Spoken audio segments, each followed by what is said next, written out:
This is CX of M Radio, the voice of customer experience professionals.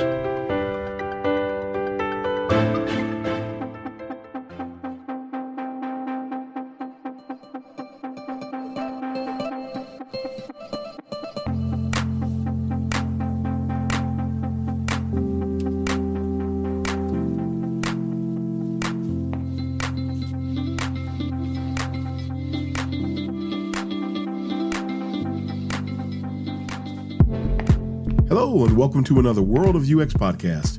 This is your host, Darren Hood. Thanks, everybody, for taking the time to join us on today. And a special welcome, as always, to those who are tuning in for the first time. Welcome to you. And we're going to do something a little different today, but not so much different. We've been talking lately about the topic of, weren't we already doing that? And basically talking about things that have been happening recently in user experience that basically have been rebranded, where people have been taking things that were already being done, giving it a new name, and then rolling it out to unsuspecting people, acting like it was something new, selling them on it, and really doing the discipline a lot of harm. And just to digress a little bit before we get into tonight's topic, the people really need to know UX's history. You really need to know where we came from. There was an interaction with an individual that we had recently who said that we're not human factors people. We're not human computer interaction people. Like, that's where we came from. It's amazing how people act like UX is this brand new thing. It's relatively new. It's 20 years old, roughly. But we have been building on a lot of different principles, a lot of different practices, and evolving from that perspective. Not the way that some people think, but people who don't know the history are ripe to buy into all this newfangled, rebranded stuff that really is not doing the discipline any good at all. So make sure you know the history. A little side note, just make sure, do what you can, learn about the history of UX. I talk about it sometime in some of my talks, that you can trace actual practices, things that we do today. You can trace them back to the early 20th century. And you can see people doing ethnographic studies. You can see people conducting interviews so they can understand user needs and then designing based on those needs, based on that data, letting that data drive the design. These types of things were happening well before there was a computer anywhere, and those were forerunners. You had Richard Saul Wurman that talked about information architecture in the 1970s. It was where he introduced that concept. Go and look at his books. Dig into these things. You do not want to be one of these eager beavers who's really passionate, love the passion, excited, love the excitement, but it has to be tempered.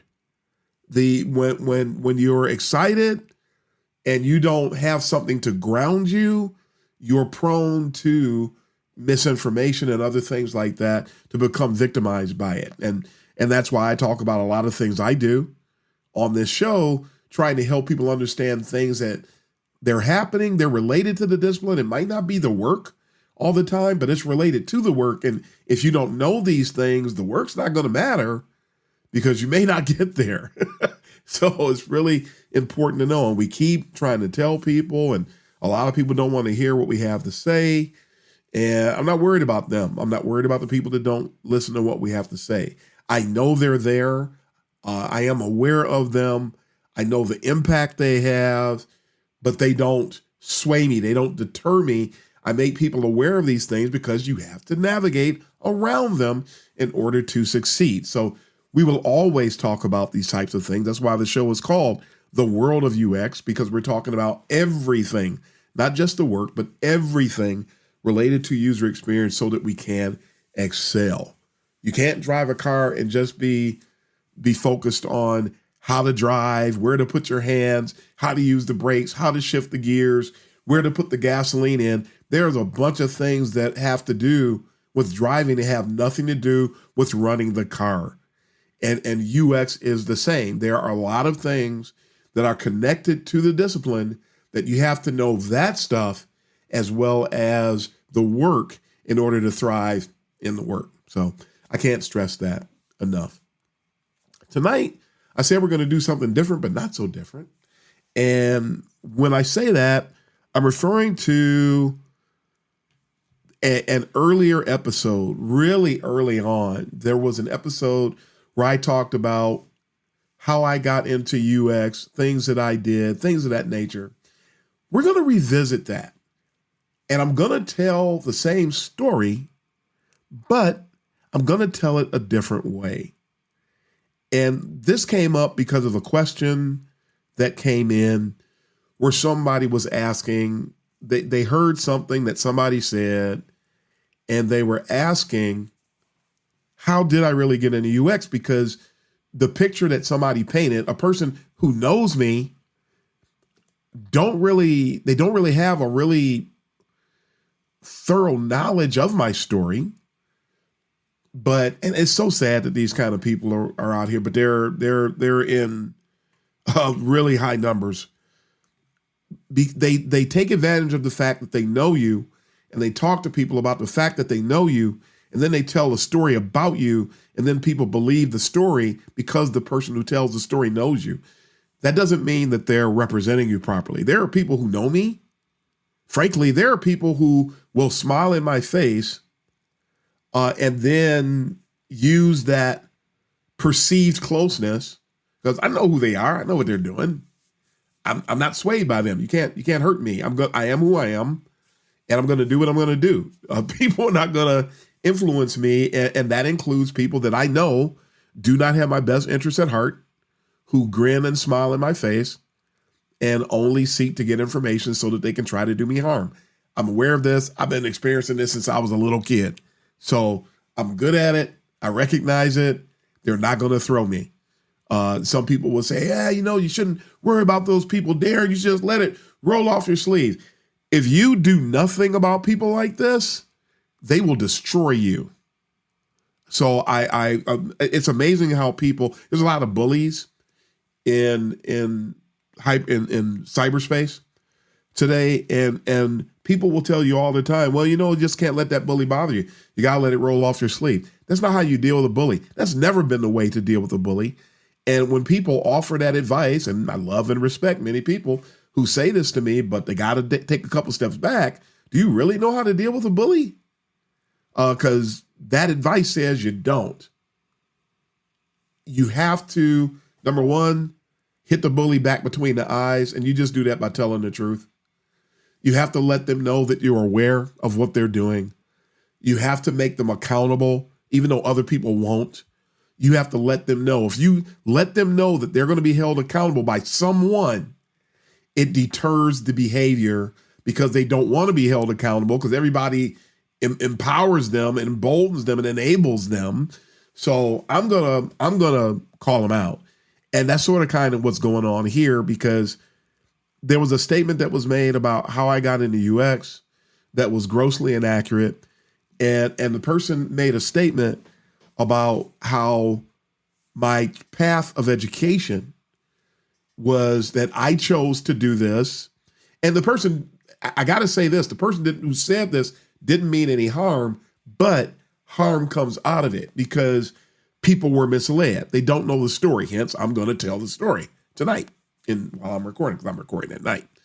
You might be listening to this during the day, but I'm recording it at night. So the story is important. The story is always important. Everybody's story is important. And I encourage a lot of people who are talking about, oh yeah, they tell me I got to put myself out there. Just tell your story. Stop trying to act like you're a leader. Don't be like this person on LinkedIn who copied someone else's post about me, word for word. And the funny thing was, the person who originated the post did not tag me, but the person who copied the post did. And that's how I found out about it. And I'm going, wait a minute, this looks awful. They didn't even wait for the for the smoke to clear. Basically, that person posted like earlier in the day, and the other person copied the post and posted it later on the same day. And I reached out to the person who wrote the post initially and said, "Didn't you write this same exact thing?" And then I went and found it. And I took both of those posts, I put them side by side, and I told everybody what the person did, because that kind of behavior needs to be deterred. If you don't do anything to deter that behavior, it just increases. They become emboldened. I am not going to embolden anybody, but at any rate, the person who made the statement that I'm about to refer to did not mean any harm. I really, truly believe that they meant no harm, but harm comes out of it because people will think, the person said that I chose the path of education to enter UX. And that's not what happened at all. So when people see what you do and they see how you operate and they see your knowledge or your skill being demonstrated, some people, they become intimidated and they think that they can't do the same thing. And I like to encourage people, you can do everything I've done, everything that I set out to do, everything I'm accomplished. You're listening, you're under the sound of my voice right now. You can do the same thing.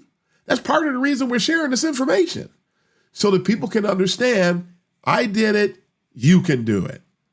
That's an underlying tone that accompanies everything we say and do. On this podcast, when I'm doing speaking engagements, wherever I am, whatever I'm doing, all of these things, you can do it. You can learn, you can apply, you can grow, you can adjust, you can be triaged. If you learn something that wasn't in your best interest, you can get better. Folks, you can do it. So let me tell you my path to UX, and that's the name of our topic for tonight. Let's go back to, I'm only going to go back so far because the things that happened to me before a particular year are not important. What I did prior to, say, we're going to go back 4 years before I got into user experience. There are other things, stories I could tell that would support it, but they're not going to be relevant to many of you, so I'm not going to go there. I'm going to start with my first degree. The first point I want to call out is that I got my associate's degree in the early 1990s. And by the way, that was after a 13-year hiatus from university. 13 years and about a full 14 years after I graduated from high school.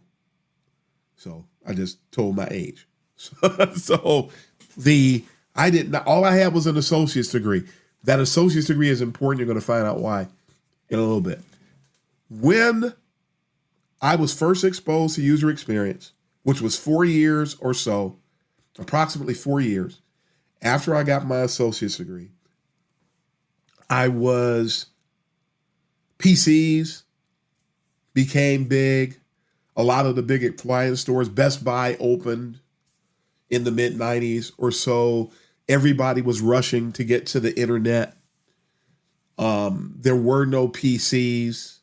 Not really. They existed, but you really didn't buy a computer from home. It wasn't, if you did, you might have an Apple IIc. People were buying Commodore 64s, not the kind of stuff you see today. It wasn't the norm. You had to pay an arm and a leg for a 25 megabyte hard drive in 1995. But at any rate, at least that's what we thought. That's what we thought we were doing when we bought it. In 1995, I've told this story many times, there was a nonprofit organization that everybody was rushing to get on the internet. And that nonprofit that I was doing some work for wanted to get on the internet as well. And I was supporting, I was doing desktop support related stuff back then. And if anything was happening and it was technology related, I was the person that was called upon. Even when at my job during the day, I was always the tech guy that got brought in. And so when this nonprofit organization needed some help with their desire to get on the internet, I thought that I knew enough that I could help them out. And so I volunteered. There were some things I did not know, and there were some things I did know. And I volunteered. I just bought my 25 megabyte hard drive and my 14.4 baud modem. Some people don't even know what that is. Some people are laughing just to hear it. And I decided to make myself available and to try to achieve success with this. So consider this my foundation in UX. Now, we didn't call it UX in 95. Don Norman was already called a UX architect, but we didn't know anything about that. We didn't know who Don Norman was. So at any rate, here I am trying to get established. And this is important for people when it comes to understanding my path in UX. And when somebody said that I took the academic path to UX, that I went to school to learn how to do UX, that is not true. If somebody said that, they're misleading you. And they're telling you that they don't know me.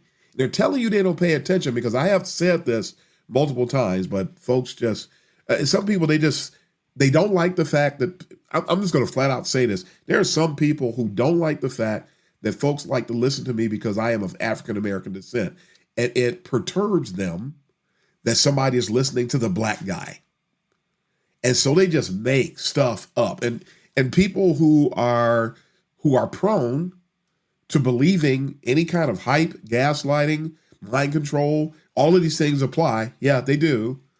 Then those kind of people are going to believe these stories. It's important to know people. It's important to know what they bring to the table. It's important to know what they're about. Get to know folks. It doesn't take much, but you want to know people's story. So I'm going to put this out there, and then people who tell the lie, they say something different, you know who they are. Good? Sound good? All right. So I began to help them get on the internet, but of course I don't know all the things that are needed.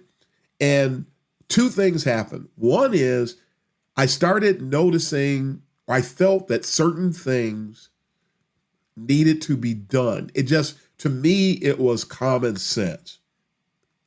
It was just common sense that there were certain things that, what kind of information are people looking for? I was studying other websites. I was doing competitive analyses. I was doing what today we call secondary research. I didn't know it was called a needs analysis. I didn't know it was called secondary research. I didn't know that some of the things I started to do was really later. I later learned it to be information architecture. Of course, a lot of the early websites were nothing more than brochureware. And so that's fine. If that's what we're going to do first, fine. And that's what we did. I found out I made sure to gather the requirements. I made sure to gather the assets. I did content strategy work. I came up with, devised the navigation. I ran some guerrilla research testing sessions to make sure people could find what they were looking for. I performed task analyses to make sure that everything was structured in a way that was going to be easy to use. I was examining, not knowing that I was examining cognitive load. I look back on it and I realized that I was trying to evaluate cognitive load, and I was trying to make things as simple and as intuitive as possible. This is before I knew what UX was. This is before any of these things. The project was so successful, and it made sense to me. Why don't you start doing this for other people? There's this massive rush of people that are trying to get on the internet. And of course, my audience, my customer base was going to be small businesses. I later did websites for law firms. I did websites I redesigned the website for a newspaper in the Thumb area in Michigan and was their webmaster for years. I did a lot of work, athletes. And the whole time, part of what was happening was, and I didn't realize this, two things. Again, I was going the self-taught path, not the academia path. the self-taught path, because you fast forward about 3 years, I want to learn, and I wasn't thinking about going back to school at the time. There were very, very, very, I mean, there are only a few UX-related programs today in 2023. You know there weren't many in 1998, but books were being released. The Polar Bear book came out in the late 90s. Nathan Shedroff's book on experience design was written in the mid to late 90s. There were books that I did buy that I could study, and then taking opportunities that were afforded to me through the work for that nonprofit, for the other companies. I started a freelance web design business. And I've heard people say, well, you can't be a web designer and a UX person. There's some web designers that were doing UX work, and I was one of them. I didn't realize that I was doing it, and actually didn't even give myself credit for it until much later. But I'm not going to lie about it, but I'm not going to be cheated either. And so that's why I began to say, okay, I've been doing it since, because I was. And if people don't like that, that's too bad. That's their problem. They got to sleep with them. They got to sleep at night and they got to rest. But I know that's what's going on. I know that's what happened, and that's what I'm holding on to. I see other people lying about what they did, and nobody gives them a hard time, especially if they're not minorities. Touching on that again, but folks they just still give minorities such a hard time. But at any rate, here I am, going through the self-taught path, looking at things, trial and error. Also, there were websites that started to pop up. The old webpagesthatsuck.com was a fantastic place to learn about things that were related to web design, and we could learn about usability. Didn't know what heuristics were, but we were already starting to build a personal heuristics repository just through the work that was being done and some of the early reading that was going on. So just fantastic things that were happening. Now, here's another funny thing. Toward the end of that, right, I started doing that, the web design company in 95. Books started coming out, and I started buying them about 98, 99, 2000. I started buying books, immersing myself in these books. So you see it, self-taught, trial and error. That's how most of the early people learned. Even the people that we count as pioneers, some of them had engineering degrees, they had degrees in other places, but many of those pioneers, none of them studied UX. Everything that everybody was doing was coming through, for the most part, was coming through trial and error and tapping into things that other people were writing. And that was my early path. That was my initial path into UX. Everything that happened after that served as my foundation. Now, but when you fast forward to 97, I already had the freelance web design business in the evening. And then I get a job as an instructional designer. I leave the company where I am, where I'd already was designing websites for them and doing UX work during the day, part-time, not full-time, part-time. So I started doing UX during the day, part-time, about 98, 99. But I'm just learning everything that I can. And this stuff I read in this book, I get to practice it. This is great. But the instructional design work started to give me additional affordances and providing what I'll refer to during this discussion or this presentation as a leap. When you fast forward, I worked at that job for 5 years. One of my big accomplishments there was designing an application using Microsoft Access to design an application to help the Human Resources Department manage employee discipline related issues. How many of you out there forgot that Access even existed? Some of you never heard of Microsoft Access, but I used my software development, experience, and I was an old word processor. There were a lot of things that I used to help to drive success with that. The app was a success. It was easy to use. It was aesthetically pleasing. It eased a lot of the burdens of the people in the HR department. I designed 2 applications, and I turned around and designed the first HR intranet for that company. So that's some of the UX work I was doing on all of those projects. I was using what we now know as UX principles, things that I call I called them by other things then. Today I call them by their real names today. But another big leap came right after that. I went to work for another company where I was in charge of instructional design, mostly e-learning.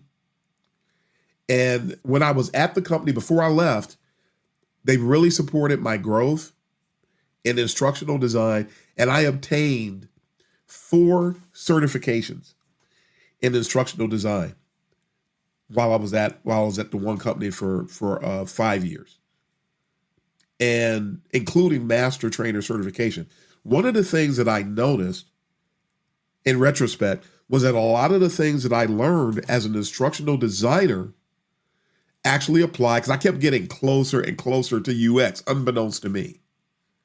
But a lot of the things that I was doing, needs analyses, I was doing task analyses, I was doing cognitive walkthroughs, I was conducting interviews, I was working on information architecture, I was conducting usability testing research.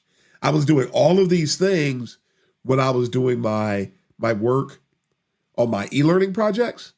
And also, not only the company I was at for a couple of years, I believe I was at that company, I was also responsible for being the company's webmaster for their consumer-facing, their public-facing site, and I was the webmaster for the intranet site.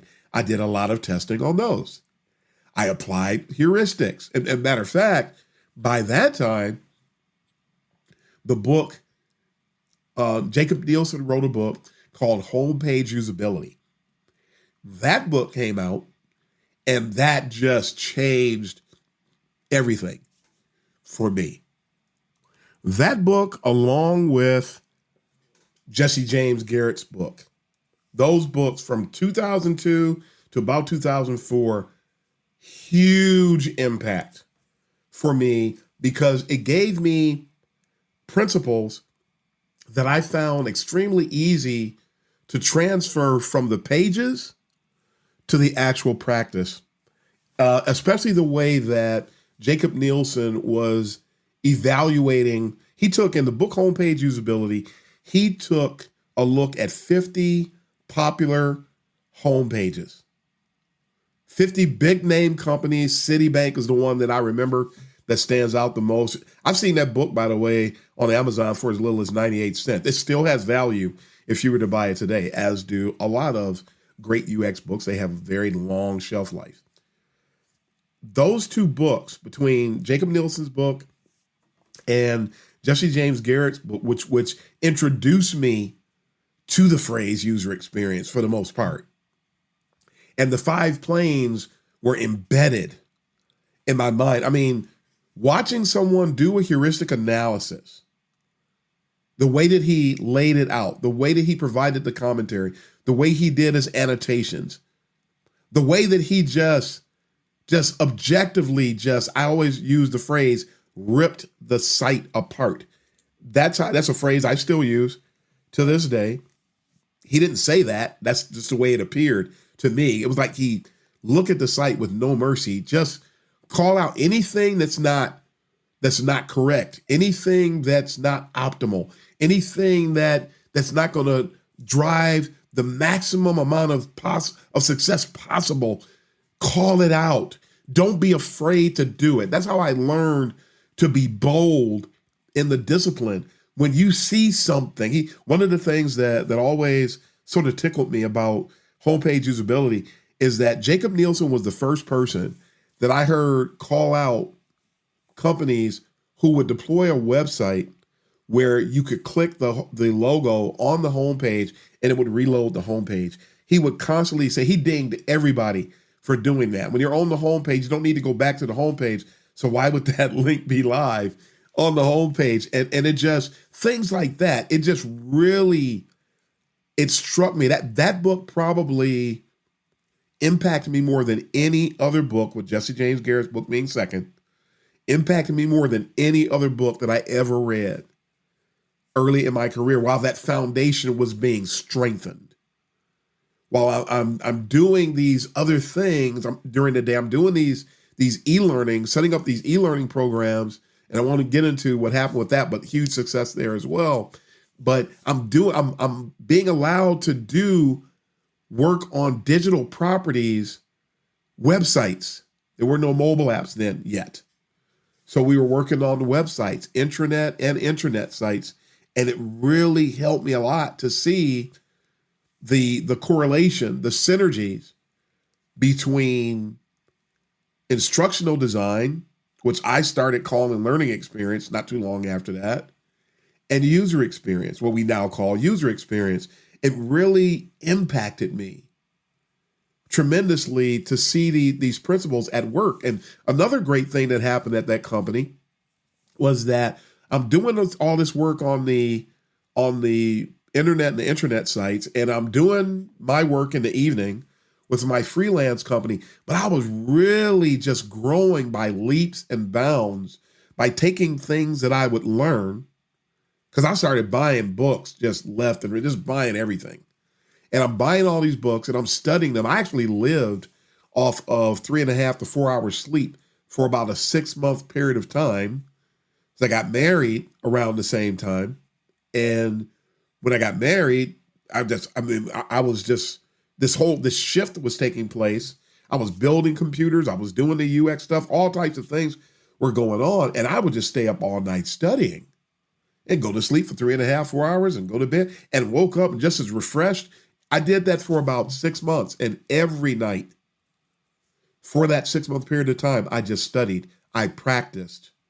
I did everything I could. I read a concept in the book and I looked for opportunities to apply what it was that I learned in those books. So I got so much practice. And again, the big thing that happened at that company, I almost forgot, the big thing that happened at that company, and I was so just in love with all of this, what I now call UX work. And I saw an opportunity at the company. I strongly believe in having an entrepreneurial mindset wherever you are. If there's an opportunity to start or work from within, you don't need to go outside, start a business. You start one within your own company, truth be told. And that's what happened. I went to the marketing department and I pitched. At the time, I worked for a company, take a step back. I worked for a company who designed software to help credit unions manage their members, their finances, everything. Credit union management software. The company's name was Fiserv. They're the company that's Fiserv Arena, where the Milwaukee Bucks play. For anybody who, if you know that, you're familiar with Fiserv, not Pfizer, Fiserv. Financial services is what it's short for. And I pitched the marketing department, said, why don't we have the ability, we have customers that have needs. These folks are trying to get to the internet as well. Some of them are on the internet, but they have a bad presence. They're not representing their brand to the best of their ability. Why don't we start offering them web design services? We can charge them for that. This is going to be a huge income, a lot of income we could drive for the company. We can help with our brand. We can help to build these relationships. We can accomplish a lot. They loved it. And what that did was, now here I am going from working on the few websites I was working on in the evening, the internet and the intranet site. And now we ended up designing websites for 23 credit unions. And I was right smack dab in the middle of it, leading the charge, doing all the information architecture work. I was even creating logos. I was doing everything. And back then, here's a blast from the past. Who remembers Macromedia Fireworks? I was actually designing the sites in Fireworks, doing all the slicing, exporting the code, and then that's how we would get the sites to go live. And we hosted them on our server at the company. So everything was pretty easy. But 23 3 websites.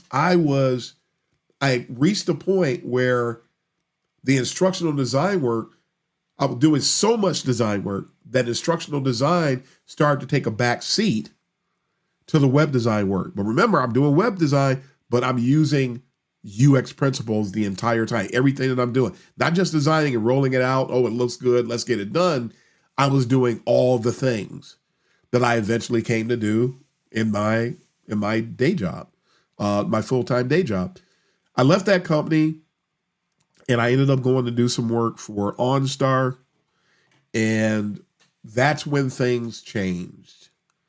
That's when another leap took place. I was focusing mostly on instructional design. At the time, I was on the advisory board for what was known back then as RoboDemo, and it's today known as Captivate. I'm still in that app today to some extent.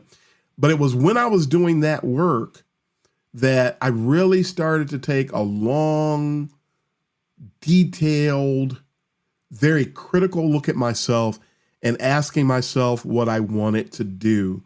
And also just to keep you up on where I am at this point in my career from an academic perspective, I was attending a university and I was pursuing my bachelor's degree in information technology at the time. And I was also making plans. I was about to graduate and I started making plans. What do I want to do when I'm done with this? Well, I loved instructional design. So I was already making plans, was already talking to Boise State. I was going to go to Boise State and get a master's in instructional design. But when I started to take more of a look at who I was, I didn't think I was that person anymore. I loved what I was doing. And at the time we started calling it information architecture. I started loving information architecture so much that I felt like I needed to abandon the plans for instructional design. And I applied for a job at an agency and I went to this interview. I got the interview. That's an accomplishment in and of itself, but I did not get the job. I was not the person. I didn't get the job. I wasn't ready. I didn't market myself well. A lot of people today cry. They're frustrated about what's going on and getting the job. Folks, we need to face the facts. Sometimes we don't get jobs. Number one, we're going against a whole host of people. It's an extremely competitive arena getting a job. And if you don't, I did not present myself. I had tons of experience interviewing. I did not present myself in best light.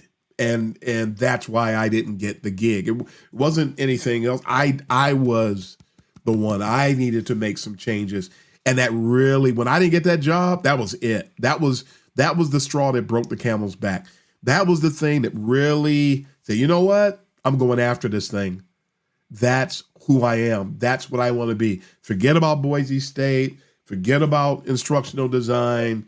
It's time for me to go in the direction of information architecture at the time. So I went back. I started looking at how I was presenting myself. I put together a portfolio. I wanted to be able to tell the story the right way. And just to be ready, I didn't know if anybody was going to want a portfolio. They didn't ask me for a portfolio when I interviewed at the creative agency, but I just thought nobody told me I needed a portfolio.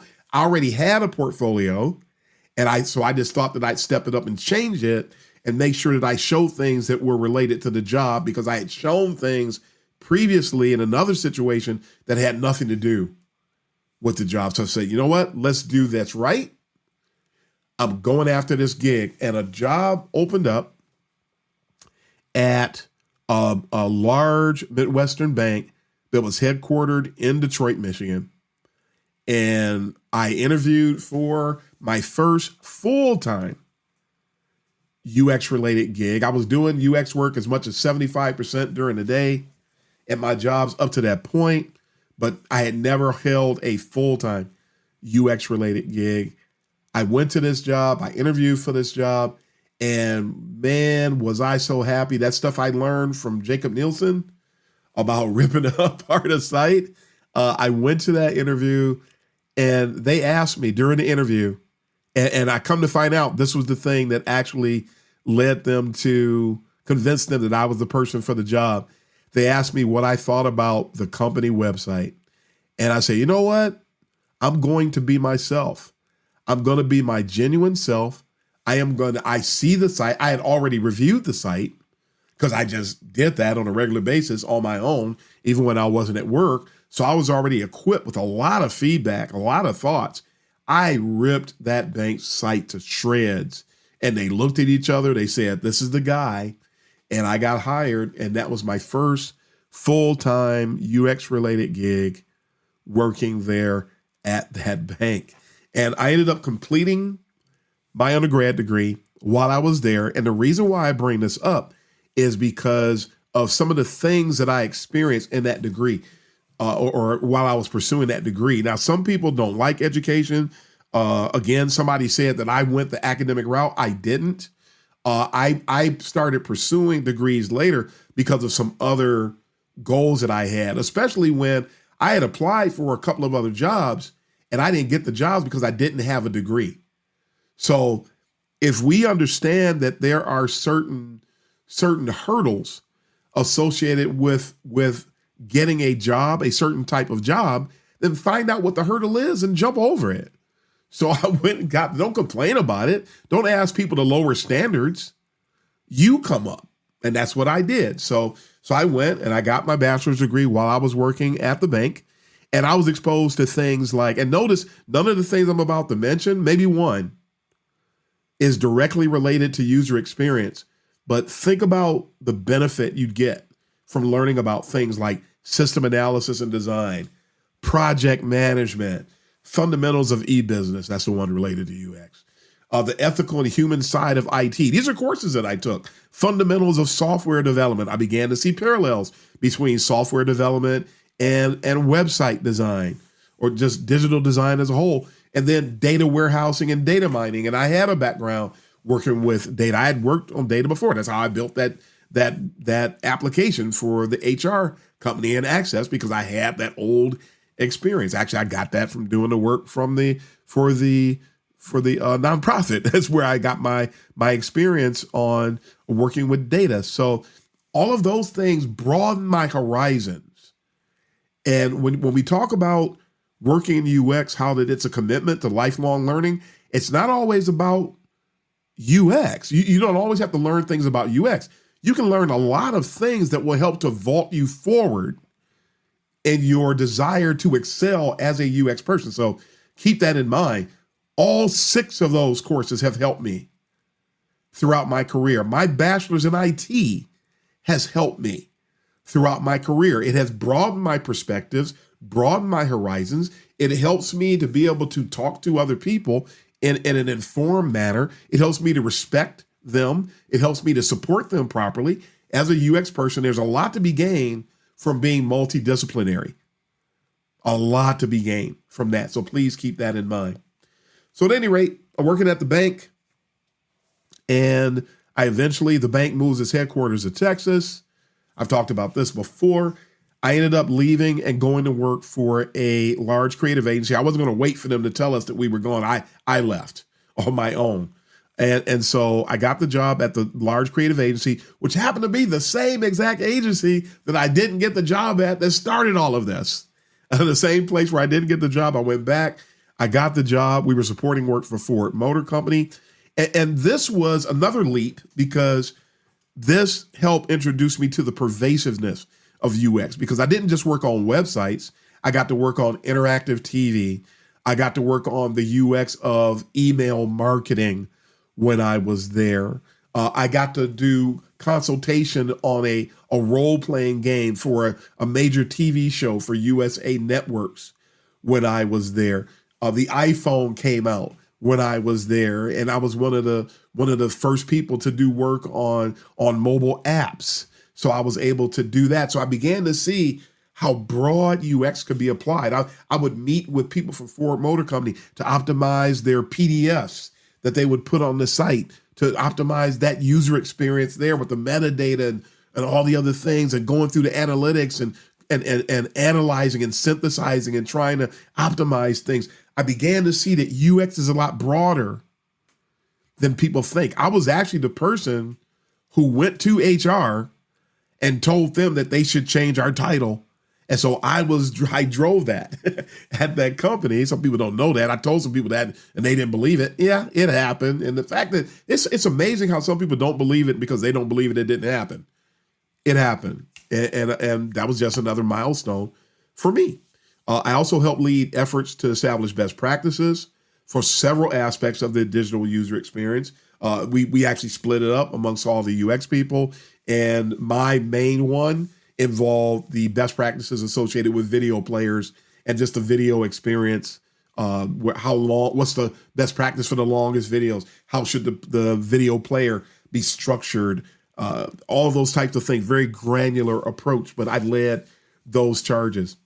Left there to work for another agency. And there we supported the work for General Motors. Now, while I was there, while I was at the bank, I got my bachelor's degree, and then I immediately started pursuing my master's degree. By 2011, I graduated from Syracuse with my first UX-related master's degree. So I'm trying to help illustrate too. See, I wasn't going the academic route. This was on top of. And I have to mention, one of the main reasons I was doing the master's degrees was because I wanted to make myself as qualified as possible. And some people weren't thinking about you unless you had the degrees. So I had the experience and some people were blowing me off. Okay, you want me to have paper? That's the hurdle. That's the blockade. We're going to address the blockade. You want me to have a master's degree? I'm going to go and get a master's degree. I'm not going to sit here and cry about what you won't let me do. I'm going to go and get qualified. You can't stop me anymore. So that's what I chose to do. That was my approach. And some people say, well, I don't have the money to do that. There's still other ways to approach it. There's still other things that you can do. I get it. I understand. Matter of fact, one of the morals of this story is that, in me telling this story, is that everything that I've gone through, everything I'm talking about in the detail I'm talking about it, there pretty much isn't anybody I can't relate to. If you're trying to transition into UX, I feel you. I understand that. If you're struggling and you didn't go to school for a long time, you couldn't afford it, I did that. There isn't a scenario struggling to get that first UX job. I didn't work full time in UX for 10 years. And was freelancing before that. A lot of people know how that feels. So I can relate to the challenges that people have, the different things that they're dealing with. I'm not estranged from it, and I don't have to sympathize. I can empathize because I know what it is. So at any rate, back to the timeline. I left the creative agency in 2011 to go and work for IBM. I won't get into any details about that, but it wasn't fun. That's all I'll say about that. I am big on the power associated with accountability and education. And because of that, and because I had this, I was starting to get an idea, I sure would like to teach. That love for instructional design started to come back. And I wanted to see, are there any gaps? I really believe in that thing where forget what you know, expose yourself to something as if you don't know it, and hunt for gaps. Look for things in your life, in your acumen, in your skill level. Look for things that you can make better or things that maybe you just don't know. Because sometimes you don't know what you don't know, but you don't know what you don't know until you get exposed to someone or something where that thing you don't know is presented. And then it hits you like a ton of bricks. And then you make a decision to make yourself better, submit yourself to that thing and said, you know what? I've been doing this work for a little bit. I got a master's degree. I don't care.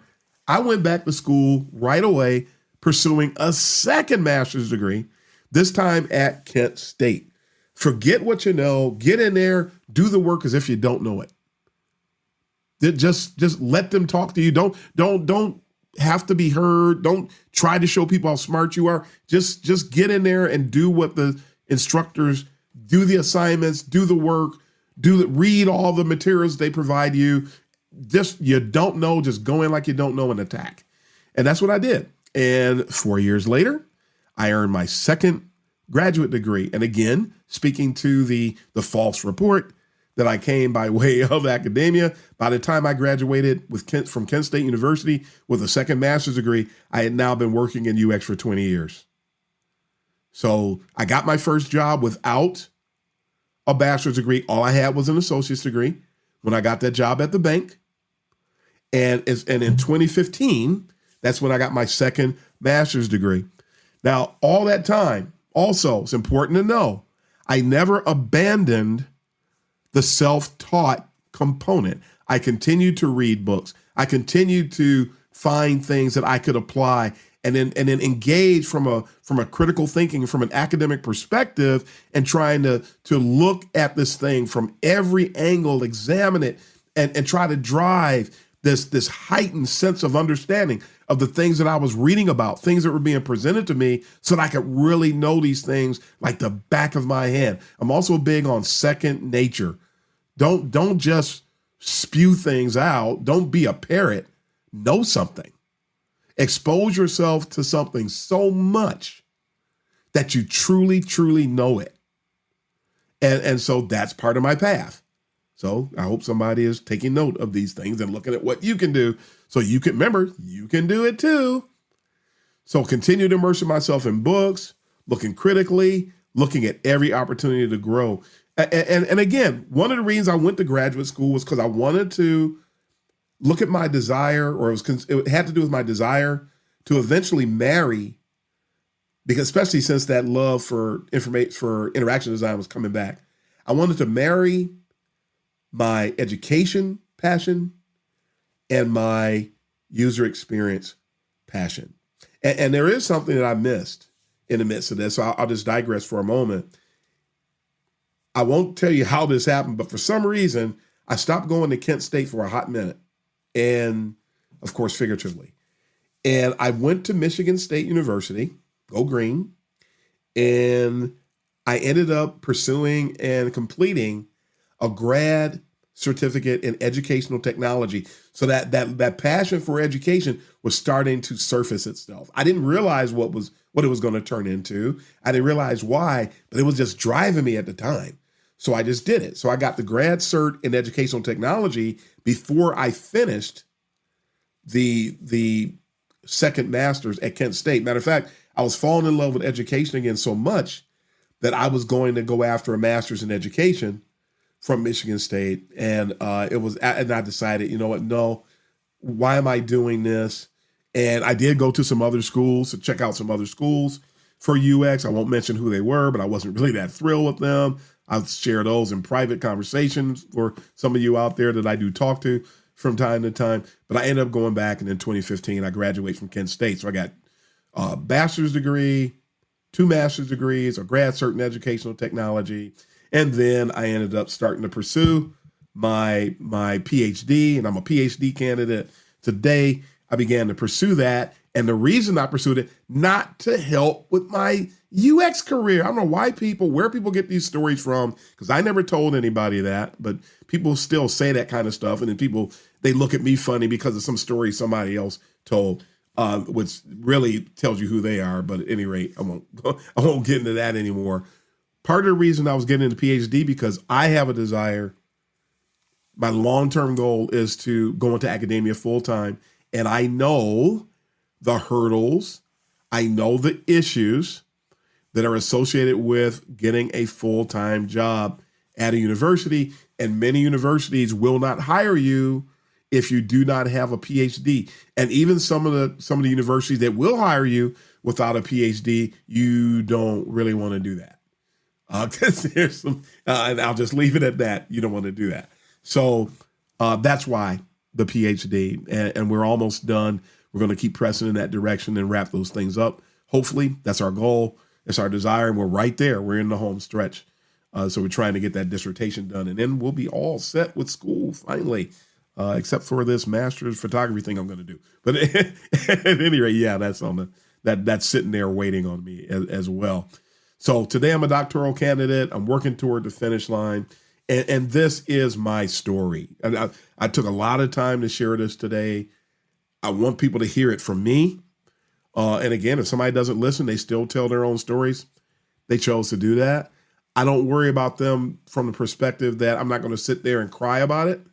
I'm just going to tell the truth, knowing that people who have some sense are going to hear this and go, no, there's no way in the world. I heard Darren's story. I don't believe you. I'll equip those of you out there who have the integrity and the ethics to represent people the right way. So that's my story. If somebody tells you I'm an academic and built my career that way, flat out, folks, that's a lie. It's just a lie. And there's a reason why they take the time to tell the lie. And please don't get caught up in that. If somebody told you I'm a major proponent of higher learning, that's the only path to getting a career in UX, that's a lie. And why would I do that if that's not the path I went? I know better than that. I've been a hiring manager. I've hired people who didn't have the degree. I'm like, no, you don't have to, but there are benefits to doing it as illustrated in the story. And it benefited me dramatically. And I will say this again, those of you out there that say, hey, Darren, I can't do a degree, but I'll do something else. What can I do? I'm not spending $50,000, Darren. Give me something that's doable. Okay, what about $3,600? You can go to eCornell, and they have a program. Everybody that goes to boot camps needs to stop and go to eCornell, because what they're doing is far cheaper. It's accredited. You have accountability with an actual instructor, a real instructor that's giving you true feedback, and it's part of academia. So you're getting a proper learning experience instead of something that somebody just threw together because they just did the supply demand thing and just threw together a supposed learning resource. I won't even get into the whole boot camp thing. Please stop with the boot camp thing. So there's something that's achievable. $3,600 is achievable. You are going to get what you pay for. And I'm not just saying you're going to pay the $3,600 versus $50,000. Oh, what about that? What if we look at it from that angle, Darren? What I'm trying to say is not that. What I'm trying to say is that you're going to have to invest something, even if you just go the self-learning route, because contrary to popular belief, there's a cost associated with self-learning. So are you willing to go and buy all those books? Are you willing to spend all of that time? Do you have the discipline to do everything that's needed? Are you in a position to go and find people to critique your work because you've got to get feedback, or you don't know where you are? You don't know where you stand. So no matter what you do, no matter how you approach user experience, there's going to be an investment of some type. So make your decision and then go forward. And you can always build on certain routes. If you go self-taught now, you can always do something else later. If you go to Interaction Design Foundation and sign up for a monthly or a yearly membership, you get access to their entire library. There's ways to get viable learning without breaking the bank. And when I'm hiring an entry-level person, it's all about passion. And I have a higher personal UX maturity, so you're not going to get this from everybody. Don't forget that. But I'm looking for passion. I'm looking for somebody who's eager to learn. And if you give me somebody with passion and somebody who's eager to learn, they can learn anything about UX. They can learn how to use the tools that we use. It's not about having a whole bunch of skill and bringing that to the table. It's about bringing something that somebody can mold. It's about bringing a pliability that helps somebody so they can help you to be what you're seeking to be. So that's what's important today, folks. So again, remember, I said this earlier, I say it again, I can relate to practically any path and any need that somebody has when somebody is trying to enter into UX. And there are people, I'm not the only one, there's other people who are willing to help you without trying to get rich off of you. So please know that these things are available. There are some resources. Dr. Ari is about to start a resource to help people to get into research. It's viable. There's a price associated with it, but you're learning from viable people. Dr. Nick is going to be part of that. Fantastic thing that they're going to be doing. But it's viable, folks. It's achievable. It's doable. It's sensible. You'll really be marketable. You still have some of the same challenges. Somebody said in a post recently that trying to find a UX job today is hard. Today, it's always hard. And it's going to be hard for the unforeseeable future. So don't act like it's going to be easy for anybody, because it's not. It's a challenge no matter what seniority level you're at. So this is my path. You're going to have a story to tell with regard to your path. Whatever it is, hang in there, be patient, and pursue UX the right way. I can't stress that enough, especially today, because people are trying to sell folks on this microwavable UX path. It's not happening. And even if you do go that way and get a job, it's likely to blow up on you later. If you do it right, you're more likely to have that be more stable in the long run. You'll be more selective about where you go to work. You'll be selective about who you work with. You'll be selective as to how you get the work done. And that's when we make the impact. Not only, you don't want to just get the job, you want to represent the discipline the right way. There's a lot of people who have UX jobs and they represent the discipline the wrong way, which is counterproductive. That hurts the team. That hurts everything. And eventually somebody's going to see it and out the door you go. So make sure that you understand all these concepts. And again, that's my path, your story. Some people's story is just like mine.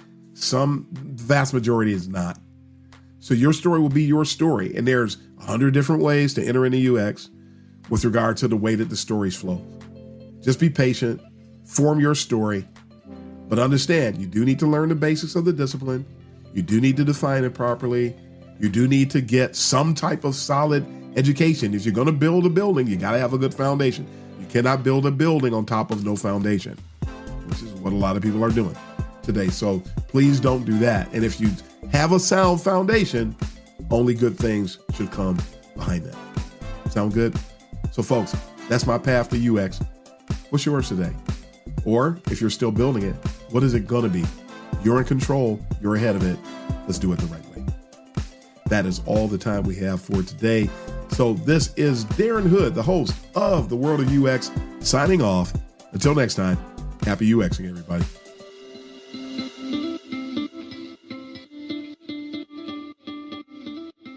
Thanks for joining us for this session of CX of M Radio. Be sure to rate, review, and subscribe to the show, and visit cxofm.org for more resources.